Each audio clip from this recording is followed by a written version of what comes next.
Hey friends, welcome back to another episode of the Bible and Life podcast. I am so glad once again that you are with me on this episode, and I am absolutely amazed that it's only a week till Christmas. Can you believe that? A week till Christmas. I don't know what happened in November, and now here we're halfway through December. Incredible. So wherever you are at, I pray that you are having a wonderful Christmas season, and may you have a grace-filled Christmas this year. We're actually in the middle of a series here on the podcast where we're looking at Luke chapter 2, the most well-known version of the Christmas story in the Bible, and we've been walking through the historical details of that. And we're going to jump into part 2 of that here in just a bit. But before we do, I wanted to invite you to prayerfully consider giving an end-of-the-year gift to the Bible in Life ministry. These online Bible teaching resources are made possible by the generous support of people like you, and I have people on my Patreon page who give every month to support this ministry, and I have people who give every month through World Family Mission. And so I would invite you to just consider, if you want to be a patron and going into 2020, sign up on Patreon. If you want to give an end-of-the-year special gift, feel free to do that through World Family Mission. All donations given there are tax deductible and are under the oversight of that ministry, and I will put the links down to those below. But prayerfully consider supporting this ministry, because I couldn't do it without the generous support of people like you. So thanks to all of you who already support in that way. I appreciate you more than you could possibly know. Thanks a ton for your generous support. All right, we are in Luke chapter 2, and we're walking through this well-known Christmas story, and we're looking at the historical details because sometimes we're so maybe familiar with our picture of what happened, our traditional understanding of what happened, that we love those details and we actually don't pay attention to the details of the biblical text, and thus maybe we miss some things in the text or we misunderstand some things in the text. And so today, the question I really want us to wrestle with from the section of Luke 2 we're going to look at is, was Jesus really born in a barn? Was Jesus really born in a barn? Most of our nativity sets have like a barn-type scene where there's a barn, there is a little feeding trough, manger, there's Mary and Joseph. We usually throw in all the extras of the cast as well, the shepherds. We even throw in some sheep and maybe some cows, because of course the cattle are lowing. We'll even throw in the wisemen, and there's 3 of them and their little gifts. We'll throw in an angel and a star. We've got all of that in our nativity set, but it's all set within the context of a barn. So, was Jesus really born in a barn? That is the question of the day.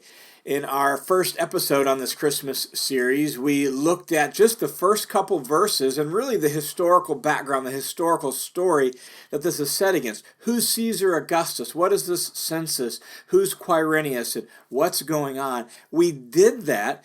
One of the reasons we did that is because, not just because the history is so important and matters, but because it helps us understand that this story is set in the context of Jewish hopes and longings that have been really, in some ways, like seemingly ignored for centuries, not just decades, centuries, like the whole backstory. And it's really a dark backdrop against which this story is set. And it's not all cheery and rosy and bright, but it's foreign occupation, foreign oppression. Here is a tax census by a powerful Roman emperor who lives 1,400 miles away, but he controls the whole empire, and he's got his local client kings, and they're in charge of this whole area. And Jews who believe they're God's people and are longing for God's promises, and they haven't come. So it's that backdrop that really is at the heart of verses 1 and 2. And we looked at that last time and how significant that is. It's in that context that we read these words now in verse 3 and 4, where it says that everyone went to his own city to register for the census, and Joseph also went up from Galilee, from the city of Nazareth to Judea, to the city of David, which is called Bethlehem, because he was of the house and lineage of David. just a few details in verse 4 there that are so important. He goes up from Galilee. If you're not familiar with the general geography of first century Israel, Galilee is a region up to the north, right around the Sea of Galilee. So kind of a northern political region north of Jerusalem. All right, and so Galilee in the north, from the city of Nazareth, a small little town, very insignificant little town actually in Galilee. He goes from there to Judea. Judea is the Roman provincial region in and around Jerusalem. Jerusalem and the surrounding environs, that's Judea. Judea means the people of the Jews, and so that's that region down south around Jerusalem. From Galilee to Jerusalem is roughly 90 miles or so, so it's about a 90-mile trip that they're going to take. And so they travel from Galilee to Judea, specifically to the city of David, which is called Bethlehem. So Bethlehem is the actual name of the town. City of David is a nickname for the town because it's where David is from. David, if you're not familiar with your Old Testament, David is really the most significant king in the Old Testament story, the Old Testament history of the Jews. And it is from David's line that the Messiah was promised to come. And so David is very significant. David's from the town of Bethlehem, and hence Bethlehem is nicknamed the town of David. All right? So Joseph travels to the town of David, the city of Bethlehem. Notice at the end of verse 4, because he's of the house and family of David. Very important that we notice that. Joseph is part of the royal line of David. That's what it's saying. He's part of the lineage of David. He's part of the house of David, the family of David, the royal line of King David. That's significant. That's who Joseph is. By itself, that fact gives him audience and welcome in town. If you're part of David's line and you're coming to David's town, you've got connections. You're welcomed in town. In fact, as Kenneth Bailey says, all he has to do is show up in town and mention his family line. I am Joseph, the son of so-and-so, and the grandson of so-and-so, and all of that, right?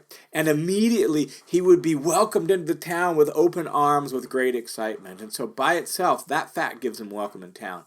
Not only that, plus he's going there to register for a tax census, which means it's where his family of origin is from. His family of origin is from Bethlehem. It's possible he still has family there. In fact, it's actually somewhat likely that he at least has some extended family there in Bethlehem. Again, that gives him audience and welcome in town. He's going there because his family is connected there, because he's from there. All right? That's really important to notice so we understand what happens when he gets there. So he's going to Bethlehem. He's going there to register, verse 5 says, which means to register as part of the empire so that he can pay taxes to the empire. So he's going to register along with Mary, who's engaged to him and who is with child. So Mary goes along. She's pregnant. As I said, it's about a 90-mile trip.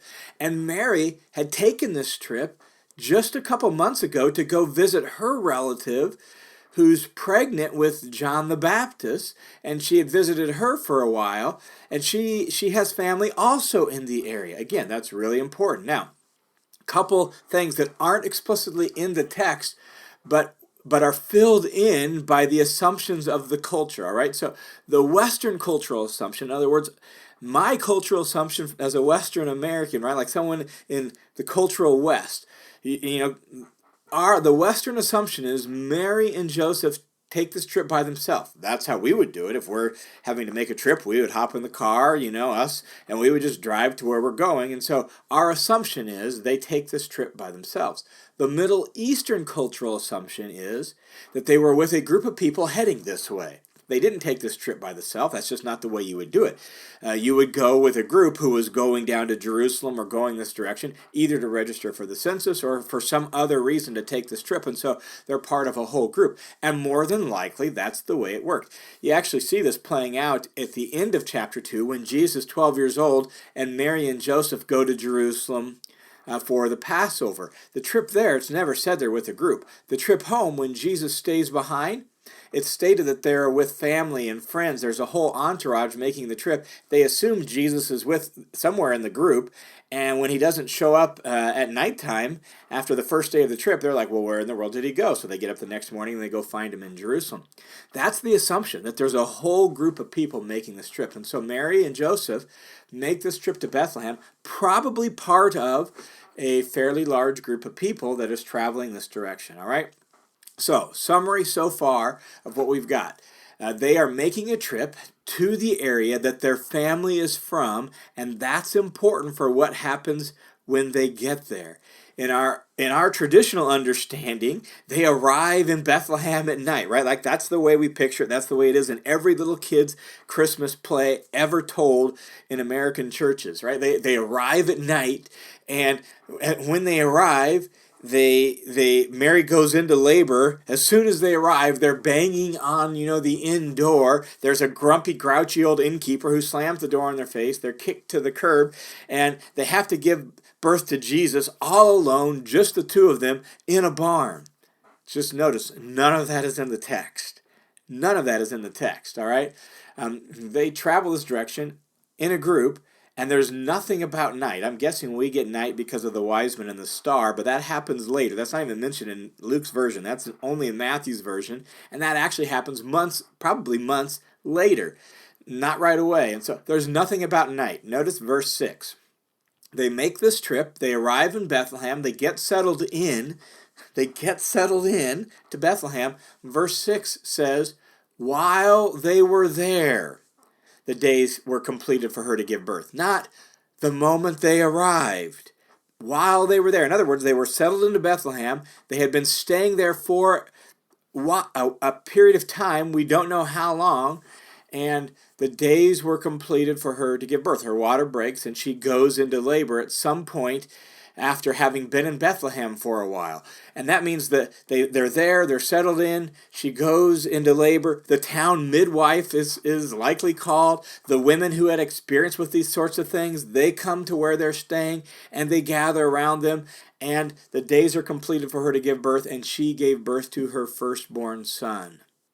Firstborn is important because by Old Testament law, the firstborn belongs to the Lord. So she gives birth to her firstborn son. She wrapped him in cloths, traditionally swaddling cloths. It's just the way every ordinary Jew of the day, just the ordinary people, that's just what they did with their babies. They wrapped them in cloths. So she wrapped him in cloths and laid him in a manger. Let's keep reading. Laid him in a manger because there was no room for them in the inn. All right, we got to think this through a little bit and just clarify exactly what's going on. This is where we get the barn imagery, right? Was Jesus really born in a barn? Well, this is where we get the barn imagery. Manger, no room for an inn. Again, our Western cultural assumption, a manger, that is a feeding trough for animals. Where do you put a feeding trough? You put it in the barn. Hence, our assumption is they had to be in a barn. The problem is that's just not the way it worked in Palestine for most of history. Like, even up until modern times, that's just not the way it worked in the Middle East for most of history. So we've got to think this through and understand some cultural background to know what's really going on here. So let's work backwards, all right? Laid him in a manger because there was no room for them in the inn. Let's start there with the inn, all right? I have no idea why we traditionally translated this word inn. The word in Greek is kataluma. It means just a place to stay. Very broad, very generic word for a place to stay. The word for a commercial inn is a totally different word. In fact, Luke uses the word for a commercial inn in Luke chapter 10 in the story of the Good Samaritan. That's not the word we have here. We just have a broad general word for a place to stay. Luke uses this word here in chapter 2, verse 7, and then he uses it one other time. That is in Luke 22, verse 11, when they're preparing for the Last Supper. And Jesus tells him to go make preparations at the house, and the guy makes preparations in his, it's translated, guest room. That's the same word that's translated in here. It's a general word that means guest room or place to stay. The only other time Luke uses it is the word that's translated guest room because it's attached to a person's house. And more often than not, that's probably what we have here. Could be a general word that could include maybe just some other place to stay, but it's a place to stay. And one of the ways it was used for the guest room attached to a home. So now we need to understand some things about Middle Eastern homes, particularly first century homes. Typically, the first century home was like a kind of like split level home. So it had a door you would walk into on the ground floor. You would walk into just sort of a small little area. That small little area would be where the family goat and sheep and maybe a cow was kept at night. All right. So right there in the first room of the house, the lower level, small area, you would have room for the family animals. They would be brought in there at night. Then it would be an elevated room, basically like kind of a platform. It was like the living room. It was the one room flat for the whole family. It was where cooking was done, where sleeping was done, where the family lived. It would be basically the one room of the house that was somewhat elevated above the ground floor where the animals were kept, and that was the family area. Then you might have, if you were lucky enough, you might have a guest room attached to the back of the house somehow. That's probably what we're describing here. We're probably describing a guest room, and someone was already staying in there. The mangers, just by Middle Eastern cultural practice and assumption, the manger's in that lower room of the house, that first room that you would walk in through the door. That's the way it was. And so that's just the way their houses were. The animals were brought in at night, let out in the morning. You see this everywhere assumed in the biblical text. You see it in the New Testament all over the place. Again, if you want more details on this, check out this book by Kenneth Bailey, Jesus Through Middle Eastern Eyes. Kenneth Bailey lived in the Middle East from 1935 to 1995, so he knows the Middle Eastern culture. He reads commentaries on the biblical text from right after the time period, written by Middle Easterners, so he knows this stuff. Jesus Through Middle Eastern Eyes. I'll put a link to it down in the notes below, but if you want more details, this is just the way their houses are made. Their houses are made this way. The manger's inside the house. In other words, what's being said in this verse is, well, somebody was already staying in the guest room wherever Joseph and Mary landed in Bethlehem, and because of that, they were welcomed into the living quarters of the family. They're welcomed into the family room, the living quarters of the family. Maybe they stayed on the ground floor and they kicked the animals out. Maybe they stayed on the upper floor with the family. We don't know. But the manger, more often than not, is sometimes down in that lower room. Oftentimes it's actually kind of dug out or carved into the ground of the family room, the family living quarters, so that the animals sit down in that lower room could just at head level, right? They could just eat right out of the manger right there because it would be right at head level, not at the floor level. That's oftentimes the way it was done. And so Mary and Joseph are in a house, not a barn.